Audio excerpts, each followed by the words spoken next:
नमस्ते, धर्मपथ में आप सभी का बहुत बहुत स्वागत है। हमारे साथ है पंडित नवीन चंद्र पांडे जी। बहुत बहुत स्वागत है पंडित जी।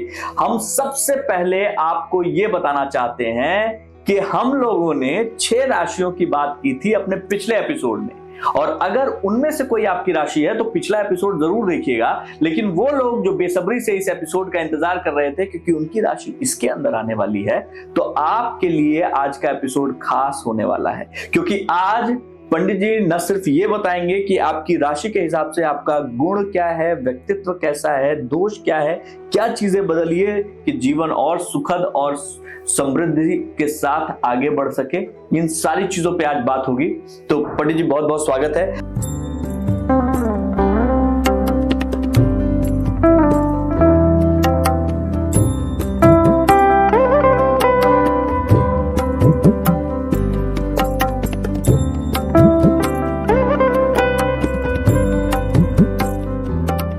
हम लोगों ने पिछली बार 6 राशियों के बारे में बात की थी। आज 7वीं राशि से शुरू करते हैं जो कि तुला राशि है। तो लिब्रा कहते हैं तुला राशि के जातकों का स्वभाव कैसा होता है, उनका गुण और दोष, यहां से शुरू करते हैं जी। कालचक्र की 7वीं राशि तुला राशि, जैसे कि आपने बताया, इसे लिब्रा भी कहते हैं इंग्लिश में। तो इनका राशि का स्वामी, तुला राशि का जो स्वामी है वो शुक्र है। शुक्र मैंने पहले ही बताया कि शुक्र के जो गुण हैं, शुक्र की जो प्रॉपर्टीज है, वो जो है सब प्रकार के ऐश्वर्यों को, भोगों को देने वाला है, सब प्रकार के सुख संपदा को देने वाला है, मान सम्मान को बढ़ाता है, यश कीर्ति बढ़ती है जीवन में, सब प्रकार के सिक्त भोगों का भोग हम भोगते हैं शुक्र के अच्छे प्रभाव के कारण। तो शुक्र यदि अच्छी, जैसे मैंने पहले बताया कि अच्छा सानिध्य जो उसको मिल रहा है, तो वह उस जातक को, तुला राशि के जातक को अच्छा ही प्रभाव देगा। तुला राशि का जातक जो है सब प्रकार के भोगों को भोगेगा, साथ ही उसे समय पे अपने जीवन के बहुत अर्ली एज में गाड़ी का सुख, घर का सुख और सब प्रकार के सुख उसे जल्दी मिलने की संभावना होती है यदि शुक्र जो है अच्छे ग्रहों के सानिध्य में बैठा होता है। और साथ ही साथ जो है शुक्र, तुला राशि का एक सबसे बड़ा गुण होता है कि तुला राशि जो है दूसरे को बहुत जल्दी से स्वीकार नहीं कर पाती है।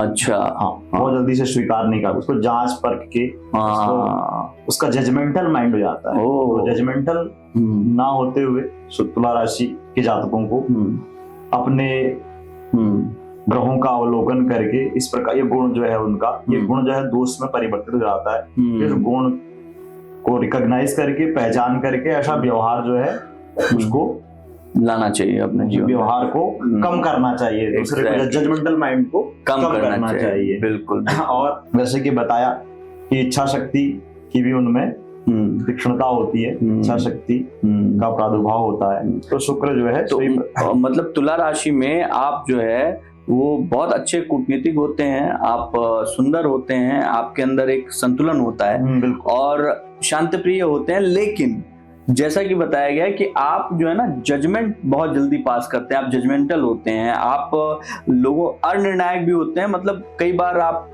दिखावे के लिए भी निर्णय ले लेते हैं, बातचीत करते हैं, बोल देते हैं किसी को। वो चीजें नहीं करनी है आपको, तो आपकी चीजें और बेहतर होनी शुरू हो जाएंगी। पंडित जी अगली राशि के बारे में बात करें, वृश्चिक राशि।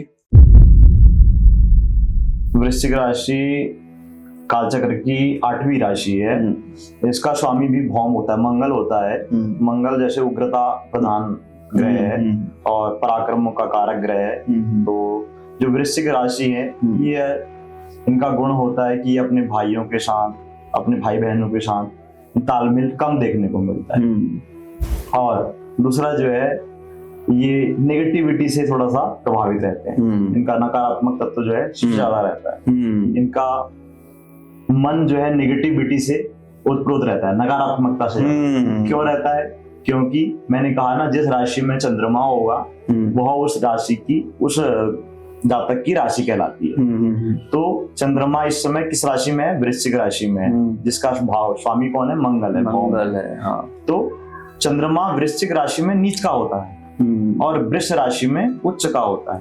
हमेशा कोई भी ग्रह अपनी पहली राशि में उच्च का होता है और अपने से ठीक 7वीं राशि में नीच का होता है। जैसे सूर्य अपने मेष राशि में उच्च का होता है और अपने से 7वीं राशि में, तुला राशि में नीच का हो जाता है। तो इसलिए जो है सूर्य यदि तुला राशि का हो रहा है तो सूर्य नीच का हो गया। चंद्रमा यदि वृश्चिक राशि का हो रहा है तो नीच का हो गया। तो उसको जो है मन से संबंधित विकार होंगे। चंद्रमा मन का कारक है, तो वृश्चिक राशि वाले का मन बड़ा अच्छा नहीं रहेगा। उसका मन नेगेटिविटी से उत्प्रोत रहता है, नकारात्मकता, निर्णय लेने में बहुत संकोच, कुंठित रहता है और थोड़ा सा मानसिक तनाव, एंजाइटी हो जाती है, कई प्रकार के डिसऑर्डर उसको रहते हैं। और जल से जो है दूरी, जो जल का फोबिया होता है वो फोबिया जल से संबंधित फोबिया वो उसमें विद्यमान रहता है, वाटर फोबिया जो उसमें रहता है। ये वृश्चिक राशि का गुण है। तो अभी अगर वृश्चिक राशि वालों को इन चीजों से थोड़ा सा जो है मतलब बाहर निकलने की जरूरत हो तो मतलब क्या ऐसा कुछ स्पेसिफिक कर सकते हैं जिससे आप जो है ये जो आपके निगेटिविटी है, जो फोबिया है, या इस सब चीजों से बाहर आ सकते हैं? बिल्कुल, इसका जो आध्यात्मिक जो कारण है, जो आध्यात्मिक जो उपाय है, वो हम जो हनुमान चालीसा का पाठ, क्योंकि इसका लॉर्ड जो है मंगल, तो हम हनुमान चालीसा का पाठ करें हर मंगलवार या शनिवार को सायंकाल, या कोई अपने अध्यात्म का समय को थोड़ा बढ़ाना चाहता है, थोड़ा अध्यात्म जिसकी अभिरुचि ज्यादा है, जिसको समय पर्याप्त मात्रा में मिलता है, वो सुंदरकांड का पाठ भी कर सकता है, क्योंकि उसमें समय ज्यादा लगता है। तो इस प्रकार से अध्यात्म, और साथ ही साथ जो है अष्टांग योगा जो है, योग को आप स्वीकार कर सकते हो, जीवन में ला सकते हो, क्योंकि अष्टांग योग जो है आपको यम, नियम, आसन, प्राणायाम, प्रत्याहारा, धारणा, ध्यान, समाधि की ओर ले जाता है।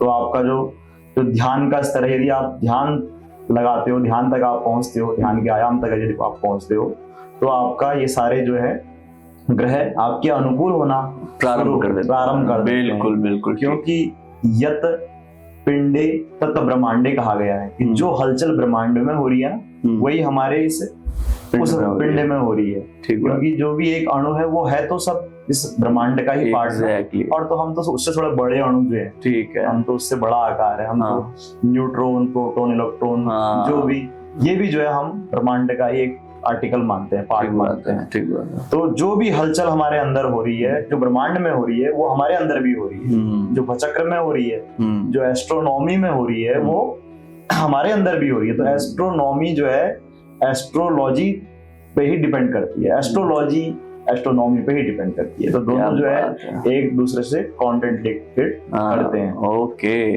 तो बड़ा अद्भुत जो है, क्या नाम है, मेल है दोनों का, एस्ट्रोनॉमी और एस्ट्रोलॉजी का, और नाम भी एक जैसा है जी। तो अगली राशि की तरफ चलते हैं। नवी राशि है जिसका नाम है धनु राशि। धनु राशि के बारे में बताएं। धनु राशि जो है कालचक्र की नवी राशि है। इनका स्वामी गुरु है, गुरु बृहस्पति, जुपिटर भी कहते हैं हम उसको। गुरु जो है ज्ञान का कारक है, गुरु अध्यात्म का कारक है। और राशि स्वामी, जैसे मैंने बताया कि राशि स्वामी गुरु होने के कारण वो व्यक्ति में गुरुता ज्यादा आती है, उसका जो झुकाव है, वो जो आध्यात्मिक की ओर उसकी अभिरुचि, उसकी वृद्धि हो जाती है। सदग्रंथों के पठन पाठन में, बड़े बुजुर्गों के आशीर्वाद में, संत महात्माओं के सानिध्य में, और समय समय पर माता पिता का, गुरुजनों का, उनका सानिध्य भी उस व्यक्ति को मिलता रहता है। क्यों? क्योंकि गुरु की गुरुता उसको प्रदान होते रहती है। राशि का स्वामी भी गुरु है, बशर्ते कि गुरु जो है किसी क्रूर राशि के संगत में ना हो, किसी त्रिक साढ़े भाव में बैठा ना हो, चतुर्थ अष्टम द्वादश भाव में ना बैठा हो। वो भी कारण बहुत जरूरी है, वो कारण भी जो है हमें दिखा लेना चाहिए, देख लेना चाहिए। नहीं तो हम जो है कहते हैं कि नहीं यार मेरी धनुराशि है तो मेरे को तो ये सारी चीजें हो नहीं रही, मेरे साथ तो नहीं घटित हो रही हैं। तो जो है वहां पे अंधविश्वास, वहां पे जो है आपका जो लॉजिक है वो काम नहीं करेगा। और आपके अंदर एक विचार आएगा कि नहीं ये तो गलत है, ये जो है झूठ है, और ये जो प्रत्यक्ष रूप से प्रमाणित नहीं है। तो आप इसको, इस तरीके का विचार आपके अंदर आ सकता है। तो इसलिए मेरा कहना यह है कि आप जो है किसी जो उस सब्जेक्ट का, उस विषय का ज्ञाता है, जो उससे जानकार है, उसको आप दिखा लीजिए, और उसके बाद ही जो है आप अपने राशियों से संबंधित फलादेश का निर्णय करिए। आप सिर्फ अखबारों में, न्यूज चैनलों पर देख के इस तरीके से आप निर्णय ना लीजिए। आप जो उसका प्रॉपर तरीके से अवलोकन करवा लीजिए, और उसके बाद जो है अपने राशियों के आधार पे अपने गुण धर्म को डिसाइड करिए। हम लोग यहाँ पे जो बात कर रहे हैं वो बात कर रहे हैं जेनरिक वे में कि अगर आपकी राशि है तो उस राशि में आपका स्वभाव कैसा है, आप उसमें किन किन गुणों के साथ पैदा हुए हैं, क्या क्या छोटे मोटे अवगुण हैं जो आपके साथ में उसके गुण के बगल में बैठे हुए हैं, तो उसको किस तरीके से आप उसके ऊपर जा सकते हैं, उसके लिए आपको पर्टिकुलर अपने लिए जो है काम करने की आवश्यकता है। तो हम लोग यहाँ उसकी बात कर रहे हैं। अगली राशि की 10वीं राशि की बात करते हैं हम लोग, जो कि मकर राशि है। मकर राशि के बारे में बताएं पंडित जी। मकर राशि जो है कालचक्र की 10वीं राशि है, इसे हम कैप्रिकॉर्न भी कहते हैं इंग्लिश में। तो मकर राशि का जो स्वामी है वो शनि है। शनि जो है न्यायकारक देवता भी कहलाता है। शनि जो है अगर हम उसको प्लेनेट से हट के देखें, हम जो हिंदू मैथोलॉजी के अनुसार देखें तो हम उसको एक देवता का दर्जा भी देते हैं। आजकल आपने देखा होगा बड़े प्रचलन में शनिदेव पूजा हो रही है। शनिवारों में वो हम देखते हैं कि तेल चढ़ाते हैं, काला कपड़ा चढ़ाते हैं, शनि की 7.5 ढैया, और इस प्रकार से जो भी शनि की दशा चलती है उसके अनुरूप हम व्यवहार भी करना शुरू करते हैं। तो शनि मकर राशि का स्वामी होने के साथ जो है, यदि शनि जो है अच्छे भाव में बैठा होता है तो वह उस जातक को अर्श कहते हैं ना कि अर्श से लेके फर्श पे, इतना फर्श से लेके अर्श पे चला गया है, जो जमीन से ऊपर उठ गया अचानक। तो अचानक जो ऊपर उठने का गुण है वो शनि में विद्यमान है। शनि जो है संचित, प्रारब्ध और क्रियामाण, 3 प्रकार के कर्म बताए गए ज्योतिष शास्त्र में। तो संचित, प्रारब्ध और क्रियामाण कर्मों को देने वाला जो शनि है वो अच्छा ही फल हमें प्रदान करे, ऐसा हम शनि देवता से गुहार लगाते हैं। शनि देवता से ऐसी आशा करते हैं, ऐसा होप रहता है हमें कि जो भी यदि जाने अनजाने में कोई हमसे बुरा कार्य भी हो गया हो, कोई ऐसा जो काम में नहीं करना चाहिए वो कार्य भी यदि हमसे हो गया हो, तो शनि देवता भगवान हमें इस प्रकार से आप दंडित ना करें, उसका भी हमें जो है अच्छा ही आप फल प्रदान करें, क्योंकि हमने वो भूल बिसरे या जो है जाने अनजाने में वो हमसे हो गया था। तो हमारा प्रारब्ध ऐसा रहा होगा जिससे कि हमारा जो अभी वर्तमान में जो कर्म इस प्रकार का बन गया। तो इसलिए संचित, प्रारब्ध और क्रियमाण कर्मों को देने वाला शनि जो है अच्छा ही इस भोग में प्रदान करे। मकर राशि का स्वामी होने के साथ जो है मकर राशि वालों को जो है हमेशा आत्मसंयमी बनाता है, और अच्छा जो इसी जीवन काल में अच्छा घर प्रदान करता है, सुख ऐश्वर्य प्रदान करता है ना। और तमस, मकर राशि वालों में तमस का भाव उत्पन्न हो जाता है, तामसिक गुण। राशि स्वामी शनि है तो शनि एक तमस को उत्पन्न करता है। आप में आलस्य, प्रमाद, ये सारे गुण विद्यमान होते हैं। तो आलस्य ना आए, प्रमाद में कमी हो, तो शनि की हम उपासना करते हैं, शनि से संबंधित कुछ दान कर देते हैं कि जो उसका जो हमारे शरीर में जो प्रभाव है वो कम हो, जो उसकी जो एनर्जी है वो जो दान के माध्यम से। काला कपड़ा नेगेटिविटी को रिप्रेजेंट करता है, लोहा आपको नेगेटिविटी को प्रदर्शित करता है, काली उड़द नेगेटिविटी को दर्शाती है। तो जो उसका नेगेटिव तत्व है, वो जो उसकी नेगेटिव रेज है, जो ब्लैक उसकी रेज है काली, तो उसको हम दान करना चाहते हैं, अपने शरीर से उस तत्व की मात्रा का दान करना चाहते हैं। उस जो रंग है वो रंग का प्रभाव हमारे शरीर से, हमारे आत्म भाव से, हमारे जो आभा मंडल से उस किरणों का जो है, उस किरणों की दूरी बने, वो किरणों का दान हो जाए तो उसकी मात्रा कम हो जाए, तो हम जो है बैलेंस हो जाए हमारी लाइफ। तो उसका नग पहन लेते हैं, शनि का नग पहन लेते हैं, नीलम पहन लेते हैं। तो इसलिए जो है शनि, कई उपाय हैं, दान के द्वारा, पूजा पाठ के द्वारा, यज्ञ अनुष्ठानों के द्वारा, या नगों के द्वारा, जो हम उसके स्टोन्स हैं उनको धारण करने के बाद उस राशि का प्रभाव भी साथ ही साथ कम करते हैं। तो मकर राशि का ये प्रभाव देखने को हमें मिलता है, और ये बड़े व्यवहारिक होते हैं। इनका जो है सगे संबंधियों के साथ, और ये जो है सारे रिश्तेदारों को साथ लेके चलते हैं। इनमें कनेक्टिविटी का एक बहुत अच्छा गुण पाया जाता है, ये इनका गुण है। सारे परिवार को साथ लेके चलते हैं, सबको बैलेंस करके रखना चाहते हैं, समय समय पर सबकी खबर लेना चाहते हैं। तो ये इनका प्रधान गुण है, इनमें ये गुण इनमें विद्यमान रहता है। तो ये मकर राशि का गुण है। 11वीं राशि हमारी कुंभ है, कुंभ के बारे में बात हो जाए।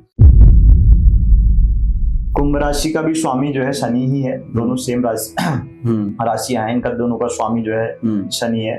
तो इन दोनों राशियों के जो है गुणधर्म समान ही कुछ अंशों में। जो कुंभ राशि, कुंभ मतलब होता है घड़ा, तो घड़ा मतलब जिस प्रकार से कुंभ में हम हर प्रकार से एक अमृत को लेना चाहते हैं। कोई भी हम घर में कोई शुभ कार्य करते हैं तो हम जो है घड़ा ले आते हैं। हाँ जी, घड़ा ले आते हैं या जो है कलश की स्थापना करते हैं। उसमें जो है सभी मंत्रों के द्वारा सभी तीर्थों का आह्वान करते हैं, सभी देवी देवताओं का आह्वान करते हैं, सभी सागरों का आह्वान करते हैं, पर्वतमालाओं का, पोखरों का, तालाबों का, सब प्रकार के नदियों का उसमें आह्वान करते हैं कि आप सब जितने भी तीर्थ हैं, नदी हैं, तालाब हैं, पोखरे हैं, सब इस जल में आइए, इसमें विद्यमान होइए। और जब अंत में ब्राह्मणों के द्वारा इसके जल का अभिसिंचन हमारे परिवार के ऊपर होगा, हमारे घर में होगा, तो हम सब लोग जो है अमृतत्व को प्रदान हो, हमारे जीवन से रोग शोक मिटे, कलह कलेश दूर हो, आयु आरोग्यता की वृद्धि हो, ऐसी कामना हम कलश कुंभ भगवान से करते हैं। क्योंकि जब अमृत कलश हुआ, जब कलश की स्थापना हो, कलश का प्रादुर्भाव हुआ समुद्र मंथन के दौरान, तो अमृत कलश के रूप में हुआ। तो तब से लेके आज तक हम किसी न किसी रूप में कलश को पूजते हुए आ रहे हैं। तो वहां से भी हम जोड़ के देखते हैं। तो ये बहुत बड़ा विज्ञान है। हर राशि का अपना एक गुण धर्म है। हर राशि, देखो मेष राशि मैंने बताई, वो मेष राशि मतलब होता है भीड़, वृष राशि मतलब होता है बैल, मिथुन राशि मतलब होता है मिथुन जो मीन है, मछलियां हैं, है ना। कर्क राशि इसमें कीकड़ा हो गया, है ना। उसमें सिंह राशि सिंह की आकृति आपको देखने को मिलती है। उसके कन्या राशि, दोनों कन्याओं की आकृति आपको देखने को मिलती है। धनु राशि में धनु की धनुधर, धनुष लेके जो है मीन आपको देखने को मिलता है। वृश्चिक राशि में जो बिच्छू है, जो बिच्छू, वो आपको देखने को मिलता है। स्कॉर्पियो जो है, उसी प्रकार से मकर राशि में मकर जो मगरमच्छ है वो आपको देखने को मिलता है। उसी प्रकार कुंभ राशि में कुंभ। तो ये जो इनके साइन है, जो इनके चिन्ह है, ये इनके गुण धर्म के आधार पर ही निर्धारित किए गए। इनका अलग से एक विज्ञान है। ये अपने आधार पर भी जो है, ये बात एकदम जो है बहुत अच्छी है। क्योंकि नॉर्मली हम लोग जानते हैं कि जो है फोटो दिख रही है, लेकिन फोटो वो हम कभी उसके पीछे का लॉजिक नहीं समझ पाते हैं। तो इनके आधार पर भी जो है हम उसको, तो ज्योतिष एक बहुत बृहद शास्त्र है, बहुत बड़ा शास्त्र है। क्योंकि ज्योतिष ऐसा शास्त्र माना जाता है जिसके बिना जो है कर्मकांड, जो भी धार्मिक कार्य हैं, वो संभव नहीं है। ये अध्यात्म का चक्षु माना जाता है। क्या बात है। तो अंतिम राशि जो हमारे पास बची हुई है, अगर आपकी मीन राशि है तो उसके बारे में भी जान लीजिए। मीन राशि वालों का जो स्वभाव है, उनके जो गुण हैं, उनके थोड़े जो अवगुण है, वो हमें जरूर बताएं। मीन राशि जो है कालचक्र की अंतिम राशि, 12वीं राशि, इसका स्वामी भी जो है गुरु होता है। गुरु, जैसे मैंने कहा कि धनु और मीन राशि का स्वामी गुरु होता है। मीन राशि अंतिम राशि होने के कारण इसका जो कालचक्र की जो पैरों की स्थिति होती है वो डिनोट करती है। तो जो है, जो भी जिन जातकों की भी मीन राशि है, वो अपने कार्य क्षेत्र में बड़े निपुण होते हैं, बड़ा प्रदर्शित करना चाहते हैं, आप अपने आप को दिखाना चाहते हैं, अपने आप को सबसे अग्रणीय रखना चाहते हैं। और ये जो है क्योंकि ये रेवती नक्षत्र की राशि है, तो जो है ये बड़े बड़े पदों पे आपको देखने को मिलेंगे। IAS, PCS, या इस तरीके से जो आपने देखा प्रशासनिक पदों को प्राप्त करते हैं। क्योंकि यह राशि जो है बड़ी आत्मसंयमी होती है, और बड़ी नक्षत्र जो है इसका जो बड़ा यूनिक है, गंडमूल नक्षत्र के अंतर आता है, पर गंडमूल नहीं कहलाता वो। हालांकि हमने कहते हैं ना कि ये गंडमूल में पैदा हो गया, इसका अश्वनी नक्षत्र हो गया, इसका श्लेषा हो गया, इसका मघा हो गया, इसका मूल हो गया, ज्येष्ठा हो गया। और रेवती नक्षत्र भी जो है मूलों में ही आता है। अश्विनी, अश्लेषा, मघा, मूल, ज्येष्ठा और रेवती, ये 6 नक्षत्र हो गए जो मूल नक्षत्र कहलाते हैं। इन नक्षत्रों में यदि जातक पैदा होता है तो मूल कहलाता है, मूल में पैदा हुआ। तो 27 दिन के बाद जो भी इसका पूजा पाठ के द्वारा, पूजा पद्धति के द्वारा उस जातक की पूजा, नामकरण संस्कार होता है, तो उससे जो है नामकरण के बाद उस जातक का नाम रखा जाता है। तो ये जो रेवती नक्षत्र में यदि कोई पैदा होता है, तो रेवती का मूल इतना तीक्ष्ण नहीं माना जाता, सौम्य मूल माना जाता है, अच्छा मूल माना जाता है। उस मूल की पूजा ज्योतिषी लोग नहीं करवाते हैं, बशर्ते कि एक चरण जो है छोड़ के, एक चरण, यदि वो चरण उसी चरण में यदि जन्म हो गया हो तो अलग बात है। अन्यथा जो है रेवती नक्षत्र अच्छा माना जाता है। और ये जातक जो है अच्छे माने गए, इनको राजसुख, सभी राजसिक सुख सभी प्राप्त होते हैं, ऐश्वर्यशाली होते हैं, सब प्रकार के सुखों का ये भोग भोगते हैं। बाकी जो धनु राशि के जो गुण हैं वही इन राशियों के, इस राशि के गुण भी होते हैं। तो हम आपको 12 राशि के बारे में बता चुके हैं और ये 12 राशियां आपको दोनों एपिसोड मिला के आपकी कौन सी राशि है आप उसको उसमें से अपनी राशि के बारे में जान सकते हैं, उसके बारे में सुन सकते हैं। उसके बारे में अगर आपकी कोई क्वेरी है, कोई सवाल है तो आप कमेंट कर सकते हैं। कमेंट करके उस सवाल का जवाब हम आप तक पहुंचाएंगे, पंडित जी के द्वारा ही पहुंचाएंगे। आप नवीन चंद्र पांडे जी का बहुत बहुत शुक्रिया सर आपका। आप इस पंडित जी ये जो आपने बताया है ना, सरल शब्दों में बताया है, यही इसका सबसे बड़ा जो है यूएसपी है, क्योंकि नॉर्मली सरल शब्दों में अपनी राशि के बारे में लोग जानते नहीं है। तो इसलिए अब आपको भ्रमित होने की जरूरत नहीं है कि हम अखबार में देख रहे हैं यार वैसा हुआ नहीं, क्योंकि पंडित जी ने बता दिया कि वैसा क्यों नहीं हुआ है। तो इन सारी चीजों के साथ अगले धर्मपथ के एपिसोड में फिर कुछ नया लेकर मिलेंगे। तब तक के लिए बहुत शुक्रिया पंडित जी, बहुत बहुत।